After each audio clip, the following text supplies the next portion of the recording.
Dear students, welcome to Edu Express. आजको भिडियोमा हामी क्लास 10 को अप्सनल म्याथमेटिक्स को कोअर्डिनेट ज्योमेट्री भन्ने पार्टबाट त्यो पोर्सनबाट एंगल बिट्विन टु लाइन्स भन्ने टपिक डिस्कसन गर्न गइरहेका छौं र यसको सिरिज भिडियोजहरु पार्ट 1, पार्ट 2, पार्ट 3 गरेर तपाईहरुलाई हामी दिन गइरहेका छौं र फर्स्टली त्यो भन्दा पहिले हामी क्लास 9 मा तपाईले सिकेका केही कुराहरु अर्थात त्यहाँबाट तपाईले 10 को लागि जान्नुपर्ने केही कुराहरुको बारेमा सर्ट रिभ्यु गर्दै छौं। हाम्रो च्यानलमा सब्स्क्राइब गरेर सँगै रहनु होला।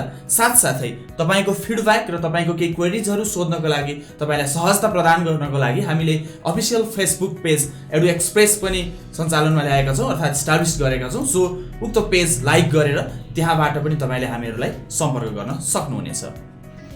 ओके, फर्स्टली कोअर्डिनेट ज्योमेट्रीमा एंगल बिट्विन टु लाइन्स भन्ने टपिक त्यो जान्नु भन्दा पहिले क्लास 9 मा तपाईले जान्नु भएका केही कुराहरु र पढ्नु भएका केही कुराहरु भन्दैछु तपाईलाई। त्यहाँ तपाईले एउटा कुरा इन्क्लाइनेसन भन्ने टर्म युज गर्नुभयो। What is inclination? जस्ट रिकल गराउँदैछु म, ध्यान दिएर सुन्नु होला। इन्क्लाइनेसन भनेको कुनै पनि लाइनले, सपोज यो कोअर्डिनेट प्लेन छ भने कुनै पनि लाइनले एक्स एक्सिस को पोजिटिभ डाइरेक्सन पट्टि बनाएको इन एन्टी क्लकवाइज मोसन अर्थात एन्टी क्लकवाइज डाइरेक्सनमा बनाएको एंगललाई हामी इन्क्लाइनेसन भन्छौं। फेरि पनि सुन्नुस्, कुनै पनि लाइनले एक्स एक्सिस को पोजिटिभ डाइरेक्सन पट्टि अर्थात पोजिटिभ एक्स एक्सिस पट्टि एन्टी क्लकवाइज डाइरेक्सनमा बनाएको एंगललाई हामी इन्क्लाइनेसन भन्छौं। एक्स एक्सिस सँग भनेर यतापट्टिकोलाई भन्दैनौं है। फेरि positive direction of x axis भनिरहँदाखेरि तपाई केमा झुकिन सक्नुहुन्छ भने यो लाइनमा त पोजिटिभ छैन, यो कोअर्डिनेट एक्सिस हो, यो ओरिजिन हो भने यो त नेगेटिभ पट्टि आयो भनेर नझुकिनु होला। Positive direction means right side हेर्नुस् त। सो यहाँ यसलाई यो काटिएको पोइन्टलाई रेफरेन्स पोइन्ट मान्नुस्, यहाँबाट यता राइट पट्टि भन्नाले पोजिटिभ साइड पट्टि, यहाँबाट पोजिटिभ त अभियसली यतैपट्टि छ। सो पोजिटिभ साइड पट्टि बनाएको भनेर यसलाई बुझ्नु होला। दैट इज इन्क्लाइनेसन एउटा। र स्लोप अलिकति फरक छ, तपाईहरुको कन्फ्युजन मैले पाएको हुन्छु स्लोप र इन्क्लाइनेसनमा पाएको छु। सो यसलाई क्लियर गर्न खोजेको मैले। स्लोप भनेको चाहिँ के हो त भन्दा tangent of the inclination, that is tan theta. m ले डिनोट गर्नु भएको थियो।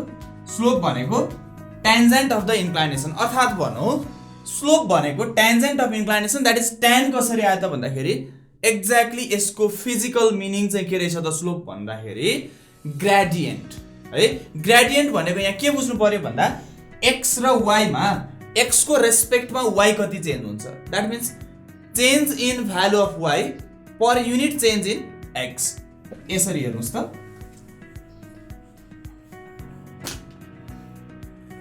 यो कोअर्डिनेट प्लेन भयो, यो एउटा लाइन छ, यहाँ a भन्ने पोइन्ट x1, y1 भन्ने पोइन्ट छ र यो b भन्ने पोइन्ट x2, y2 छ। क्लियरली यहाँबाट डाउन आउनु हो भने यो x1, y1 भनेपछि यो x1, 0 हुन्छ र यहाँ डाउन आउनु हो परपेन्डिकुलरली भने यो के हुन्छ x2, 0 हुन्छ x एक्सिसमा। त्यस्तै गरेर अब यहाँ यसरी आउनु हो भने यहाँ परपेन्डिकुलर ड्रा गर्नु हो भने यो पोइन्ट हुन्छ x1, y1। सो यो पोइन्ट के हुन्छ 0, y1 हुन्छ। त्यस्तै x2, y2 यो हो भनेपछि पक्कै पनि यो माथिको पोइन्ट के हुन्छ त भन्दा 0, y2 हुन्छ। सो यो बीचको ग्याप दैट इज यो ग्याप भनेको y2 मा y1 घट्ने, यो ग्याप भनेको के रहेछ y2 माइनस y1 र यो ग्याप भनेको के रहेछ x2 मा x1 घटाउँदा x2 माइनस x1। अब यसलाई यता ल्याउनुस्, ब्याकवर्ड प्रोड्युस गरेर ल्याउनुस्। x एक्सिस सँग पोजिटिभ x एक्सिस सँग बनाएको एंगल थीटा यो हो, करेस्पोन्डिङ एंगलको नाताले यो पनि थीटा हुन्छ। त्यसो भए के हुने भयो त भन्दाखेरि स्लोप भनेको के रहेछ चेन्ज इन y। y कति चेन्ज भयो त, यहाँबाट यहाँ जाँदाखेरि y कति चेन्ज भयो भन्दा यति माथि गयो। So change in y, y2 minus y1 with respect to unit change in x। Gradient भनेको त्यही हो x2 माइनस x1। यो हो स्लोप भनेको है। स्लोप भनेको यो रहेछ, फर्मुला त्यही भएर यहाँ आयो। तर हामीले के गर्न सक्छौं हेर्नुस् त, y2 माइनस y1 भनेको यो लेन्थ हो, x2 माइनस x1 भनेको यो लेन्थ हो। के देखियो p by b that is tan theta. So slope भनेको के पनि हुँदो रहेछ त टेन्जेन्ट अफ द इन्क्लाइनेसन पनि भन्न सकिँदो रहेछ। इन्क्लाइनेसन एंगलको tan अपडेट गर्न सकिँदो रहेछ। यो दुईटा फर्मुला तपाईलाई थाहा थियो।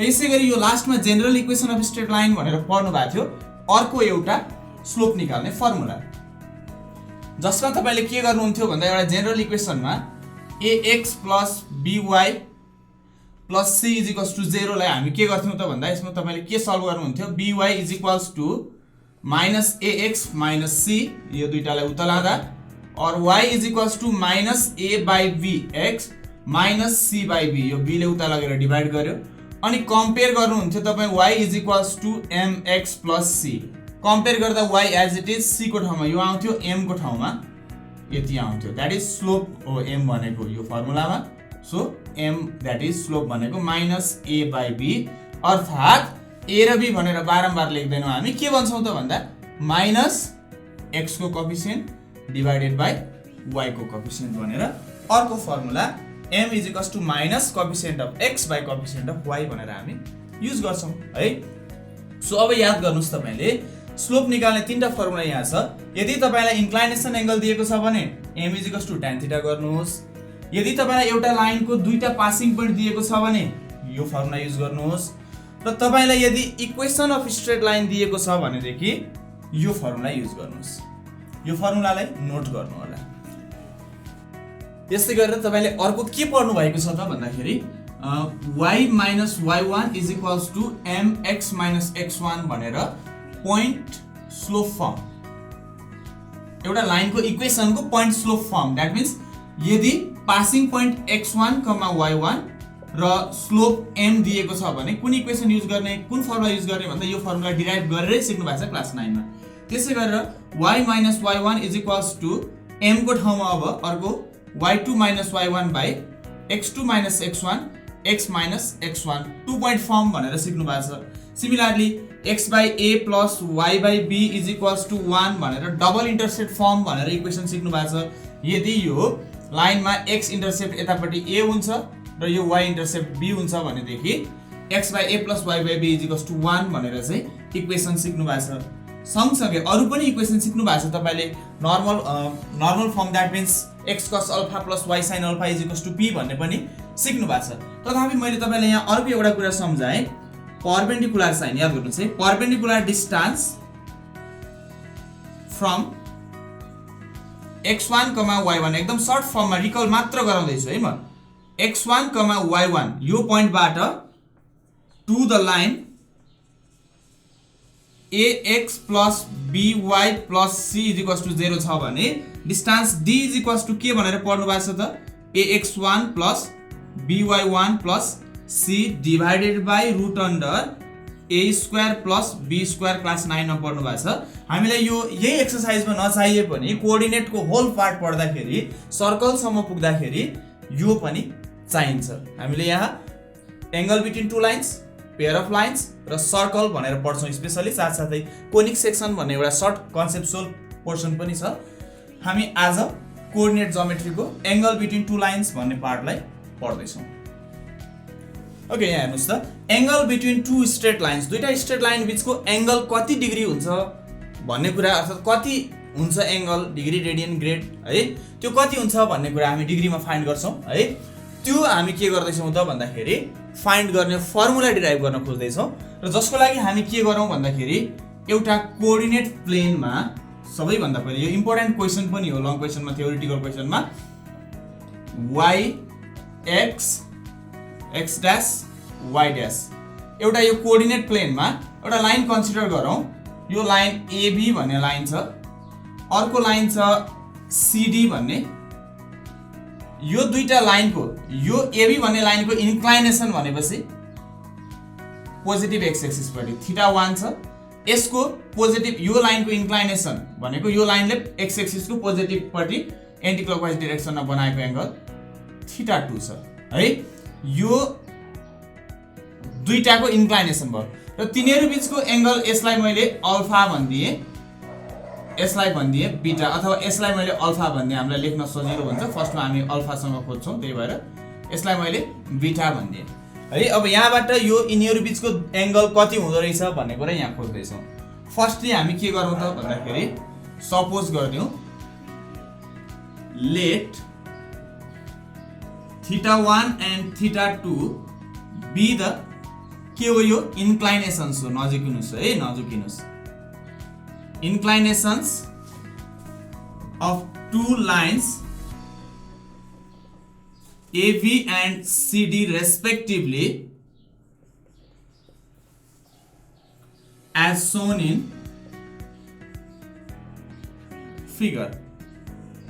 फिगरमा देखाए अनुसार रेस्पेक्टिभली याद गर्नुस् है θ1 for AB θ2 for CD CD भन्ने लाइनको एक्स एक्सिस सँग पोजिटिभ डिरेक्सनमा एन्टी क्लकवाइज डिरेक्सनमा बनाएको एंगल θ2 सिडी को त्यस्तै गरेर एबी को सेम θ1 त्यही इन्क्लाइनेसन है then their slopes are m1 अर्थात यसरी लेखौं स्लोप अफ AB m1 भनौं किनकि AB भन्ने लाइनलाई हामीले 1 θ1 ले डिनोट गरेका छौं सो tan θ1 हामीलाई थाहा छ स्लोप भनेको tan θ भनेर and slope of CD m2 is equals to के हुने भयो त tan θ2 m1 र m2 किन भन्दा m दुईटैको स्लोप mm भयो तर त्यो दुईटैको स्लोप इक्वल त हुँदैन हुन नि सक्छ तर इक्वल हुन्छ भन्ने ग्यारेन्टी त छैन so slope of first one slope of second one त्यसरी हामीले डिनोट गरेको है ओके अब हामी के भनौं त भन्दा क्लियरली फ्रम फिगर हामी के लेख्न सक्छौं त भन्दाखेरि θ1 is equals to θ2 plus beta लेख्न सक्छौं है हामीलाई के थाहा छ त भन्दाखेरि ट्रायंगलको यो ट्रायंगल हेर्नुस् त ट्रायंगलको एक्सटर्नल एंगल भनेको दुईटा नन एडजेसेन्ट इन्टरनल एंगलको समसँग इक्वल हुन्छ है और हामी के भन्न सक्छौं त बीटा इज इक्वल्स टु यसलाई यता ल्याउनुस् θ1 माइनस θ2 अब अपरेटिङ tan गर्दिनुस् operating tan on both sides दुवैतिर tan अपरेट गर्दिनुस् के आउँछ tan beta is equals to tan याद गर्नु होला फेरि tan θ1 माइनस tan θ2 हैन यो होल टर्मलाई tan अपरेट गर्ने हो है फेरि यस्तो लेख्नु होला नि tan θ1 माइनस tan θ2 यो रङ हुन्छ है होल टर्मलाई tan अपरेट गर्ने हो बोथ साइडमा or tan beta is equals to अब यो कम्पाउन्ड एंगल फर्मुला पढ्नु भएको छ तपाईले tan a minus b को formula tan a minus tan b by 1 plus tan a dot tan b or tan beta is equals to tan θ1 भनेको m1 tan θ2 भने m2 so m1 minus m2 by 1 plus m1 times m2 यसलाई equation 1 भन्दियौ है अब यो भयो tan beta अब फेरि अर्को एंगल त के पनि हो त भन्दाखेरि अल्फा पनि त हो नि यो दुईटा लाइन बीचको एंगल त यो बीटा मात्र होइन अल्फा पनि छ है तर अल्फा र बीटा मिलेर के हुन्छ 180 हुन्छ एउटा लाइन बीचको दुईटा एंगल सप्लिमेन्ट्री हुन्छ है एउटा बीटा हो भने अर्को के पनि हुन सक्छ त अल्फा पनि हुन सक्छ त्यसले के भन्नुस् त भन्दा also alpha is equals to 180 minus beta त भन्न पाउँछौं हामीले हो कि हैन अब के भनौं त operating tan on both sides फेरि पनि के गर्ने tan alpha is equals to tan 180 minus beta or tan alpha is equals to tan 180 minus beta भनेको त माइनस tan बीटा हो tan 180 माइनस बीटा भनेको माइनस tan बीटा हामीले पढेको फर्मुला हो क्लास 9 मा हैन त अब के गर्न सक्छौं त भन्दा or tan alpha is equals to minus as it is अनि tan बीटा को भ्यालु यहाँबाट राख्दियौ m1 minus m2 by 1 plus m1 times m2 यसलाई इक्वेसन 2 भनौं अब हेर्नुस् है अब यो tan बीटा tan अल्फा दुईटा आएको छ इक्वेसनमा र यो बीटा र अल्फा दुईटै के हो त भन्दा यो दुईटा लाइन बीचको एंगल हो है यो दुईटा लाइन बीचको एंगल बीटा र अल्फा हो भनेपछि त यो दुईटा एक्सप्रेसन एउटा माइनस वाला अर्को प्लस वाला आउने रहेछ है अनि के देख्यौ भन्दाखेरि माइनस कतिखेर नेगेटिभ साइन कतिखेर भन्दा जतिखेर यो एंगल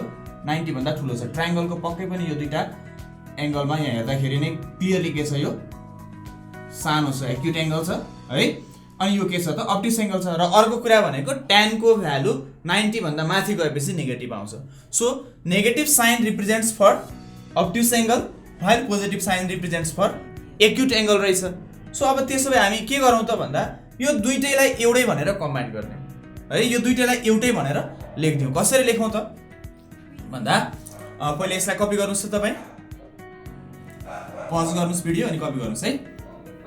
अब हामी के गरेर यसलाई कम्बाइन गरौँ भन्दाखेरि यो बीटा र अल्फा नभनेर सपोज यो दुईटैलाई थीटा भन्ने सम्झौँ। If theta be the angle between two lines then त्यसो भए के हुने रहेछ त भन्दा अब tan theta is equals to plus पनि हुन सक्छ माइनस पनि हुन सक्छ, पोजिटिभ पनि आउन सक्छ अगाडिपट्टि हो कि हैन, नेगेटिभ पनि आउन सक्छ। So plus minus m1 minus m2 by 1 plus m1 times m2। अब के भन्छौँ त भन्दा where positive sign is for acute angles and negative sign is for obtuse angles। अब हेर्नुस् तपाईलाई के खुल्दुली हुन सक्छ भने यसलाई नै थीटा 1 किन लेख्ने, यसलाई थीटा 1 लेख्दा के हुन्थ्यो, यसलाई पहिलो लाइन सम्झिँदा के हुन्थ्यो, यो 1 र यो 2 थियो भनेदेखि के हुन्थ्यो त भन्दाखेरि यहाँनेर 2 आउँथ्यो, यहाँनेर 1 आउँथ्यो, यहाँनेर 2 आउँथ्यो, यहाँ 1 आउँथ्यो, पुरै एउटै हो m1 इन्टु m2, तर यहाँ m2 माइनस m1 आउँथ्यो, सबै सेम प्रोसेस त हो नि हैन। m2 माइनस m1 आउँथ्यो, यो m2 माइनस m1 बाट माइनस कमन लियो भने त्यो के हुन्छ m1 माइनस m2 नै हुन्छ, र त्यो माइनस कमन लियो भने यो माइनस प्लस बनिन्छ, यो प्लस माइनस बनिन्छ, दैट इज एउटा माइनस एउटा प्लस पुरो एउटै हो। त्यही भएर यहाँ थीटा 1 र थीटा 2 जुन राखे पनि केही फरक पर्दैन, कन्फ्युज नहुनु होला है। साथसाथै अर्को कुरा के याद गर्नुस् तपाईले भन्दाखेरि यहाँ positive sign is for acute angle and negative sign is for obtuse angle भनिरहँदाखेरि फर्स्टमै अब्ट्युस एंगल निकाल्नको लागि फर्स्टमै माइनस साइन अनि एक्युट निकाल्नलाई फर्स्टमै प्लस साइन निकाल्ने होइन है। यो भित्रको भ्यालु क्याल्कुलेट गर्दा m1 र m2 दुईटा लाइन दिएको छ तपाईलाई, त्यसको स्लोप निकाल्नु भयो अनि m1 र m2 भ्यालु राख्दाखेरि यो भित्रको नेगेटिभ आउन नि सक्छ, त्यो माइनसले यहाँ बाहिर मल्टिप्लाई गर्दाखेरि प्लस माइनस के आउँछ हो, त्यो फाइनल्ली आउने पोजिटिभ भ्यालु चाहिँ एक्युटको लागि हो र त्यो फाइनल्ली आउने नेगेटिभ भ्यालु चाहिँ अब्ट्युसको लागि हो। सो तपाईलाई find the angle between two lines भनेर क्वेशन सोधियो भने दुईटा लाइनको स्लोप निकाल्नुहुन्छ। अब पासिङ पोइन्ट दिएको छ कि इन्क्लाइनेसन दिएको छ कि या त इक्वेसन दिएको छ, त्यो फर्स्टमा हामीले हेरेको फर्मुला अनुसार स्लोप निकाल्नुहुन्छ, त्यसपछि त्यो स्लोपलाई यहाँ सब्स्टिट्युट गरेर थीटाको भ्यालु निकाल्नुहुन्छ। यहाँ हेर्नुस् त हामीसँग के छ भन्दा tan theta is equals to plus minus m1 minus m2 by 1 plus m1 times m2। यसको स्पेशल केसेस हेरौँ है त। केस 1, फर्स्ट केसमा if the lines are parallel, प्यारलललाई अर्को वर्डमा कोइन्सिडेन्ट पनि भनिन्छ, यसको मतलब चाहिँ that is theta is equals to 0 degree, 180 भने पनि एन्टी प्यारलल भने पनि एउटै आउँछ है। देन के हुने रहेछ त tan, यदि लाइन बीचको एंगल 0 छ भने त tan 0 हुन्छ, is equals to plus minus m1 minus m2 by 1 plus m1 m2 or tan 0 भने 0 हो, is equals to plus minus m1 minus m2 by 1 plus m1 m2 और यो यता ल्याएर मल्टिप्लाई गरिदिनुस् त 0 is equals to plus minus m1 minus m2। अब 0 भइसकेपछि प्लस 0 न माइनस 0 नि पुरो एउटै त हो नि, हो कि यो प्लस माइनसको कामै छैन। 0 is equals to m1 minus m2 और m1 is equals to m2। यदि दुईटा लाइन प्यारलल छन् भने तिनीहरूको स्लोप के हुँदो रहेछ त इक्वल हुँदो रहेछ, m1 र m2 इक्वल हुँदो रहेछ। कसरी भन्दा प्यारलल भनेको के हो, दुईटा लाइनको इन्क्लाइनेसन सेम भनेको यो र यो सेम प्यारलल हुनलाई त यो करेस्पोन्डिङ एंगल भएर इन्क्लाइनेसन सेम हुनु पर्यो। अब इन्क्लाइनेसन सेम छ भने त m भनेको त tan थीटा हो, अब tan अफ सेम एंगल त्यो पनि त सेम आउँछ, सो स्लोप सेम आउँदो रहेछ है। अब यदि दुईटा लाइन परपेन्डिकुलर छन् भने के हुन्छ, यो पनि तपाईलाई सोधिने पोइन्ट हो है, याद गर्नु होला, कपी गर्नुहोस्। केस 2,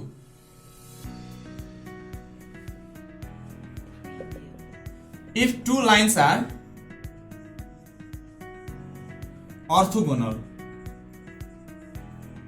अर्थात् पर्पेन्डिकुलरलाई यो साइनले पनि रिप्रेजेन्ट गरिन्छ, याद गर्नु होला है। That is theta is equals to 90 degree. Then के हुने भयो त tan 90 degree is equals to plus minus m1 minus m2 by 1 plus m1 m2। अब यसलाई जसरी गरे पनि हुन्छ है।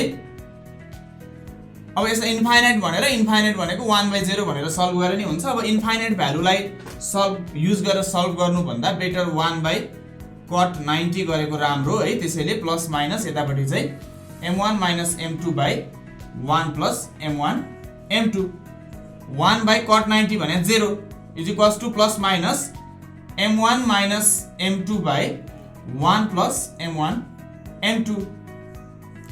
और क्रस मल्टिप्लाई गर्नुस्, यो यता आउँछ 1 plus m1 m2 is equals to यसलाई 0 हुन्छ। यो m1 माइनस m2 मल्टिप्लाई गर्दा 0 लाई मल्टिप्लाई गर्दा यो प्लस माइनसको मतलबै भएन यहाँनिर 0 लाई मल्टिप्लाई गरेपछि। Or m1 into m2 is equals to minus 1। यदि दुईटा लाइन परपेन्डिकुलर छ भने तिनीहरूको स्लोपको प्रोडक्ट के आउँदो रहेछ त -1 आउँदो रहेछ। दैट मीन्स यदि दुईटा लाइनको स्लोपको प्रोडक्टलाई मल्टिप्लाई गर्दा -1 आउँछ भने दे आर परपेन्डिकुलर। सो अब याद गर्नुस् है, तपाईलाई यदि find the angle between two lines भन्यो भने कुनै पनि वेबाट जे गिवन छ त्यो इन्फर्मेसनबाट दुईटा लाइनको स्लोप निकाल्नुस् र यो फर्मुला लगाउनुस्। तपाईलाई कुनै पनि दुईटा लाइन परपेन्डिकुलर छन् प्रुभ गर्नुस् भन्यो भने त्यो दुईटा लाइनको स्लोप निकाल्नुस् र m1 इन्टु m2 गर्नुस्, -1 आउँछ। परपेन्डिकुलर प्रुभ भयो। यदि दुईटा लाइन प्यारलल छन् भनेर प्रुभ गर्न लगाइयो भनेदेखि दुईटाको स्लोप निकाल्नुस्, इक्वल आउँछ, प्यारलल प्रुभ भयो। यदि दुईटा लाइन प्यारलल छन् है भनेर तपाईलाई सोधियो भनेदेखि m1 र m2 निकाल्नुस्, त्यसलाई इक्वल भनेर इक्वेट गरिदिनुस्, m1 = m2। त्यहाँ तपाईलाई प्यारलल छन् भनियो भने सर्टेन भ्यालु निकाल्न लगाइन्छ कुनै एउटा अननोन भ्यालु दिएर। सो m1 = m2 भनेर दुईटा स्लोपको भ्यालु राखेर एक्ज्याक्ट भ्यालु आएको हुँदैन, in terms of certain unknown term आएको हुन्छ। अनि त्यसलाई इक्वेट गरेर सल्भ गर्नुस्, अननोन भ्यालु आउँछ। र यदि त्यस्तै अननोन भ्यालु निकाल्न परपेन्डिकुलर छन् है भनेर भनियो भने स्लोप निकाल्नुस्, अनि since the lines are perpendicular भनेर m1 इन्टु m2 = -1 भनेर लेख्नुस्, अनि अर भन्दै सल्भ गर्दै जानुस्, तपाईलाई चाहिएको अननोन भ्यालु आउँछ। र कहिलेकाहीँ तपाईलाई परपेन्डिकुलर प्यारललमा भनेर 45 डिग्री भनेर एंगल दिन सकिन्छ अथवा सर्टेन एंगल दिन सकिन्छ। त्यतिखेर यही फर्मुला हाल्नुस्, यहाँ एंगल जति भनेको छ त्यति राखिदिनुस् र सल्भ गर्नुस्। ओके, हामी नेक्स्ट भिडियोमा अब योसँग रिलेटेड केही प्रब्लमहरु डिस्कसन गर्दैछौँ।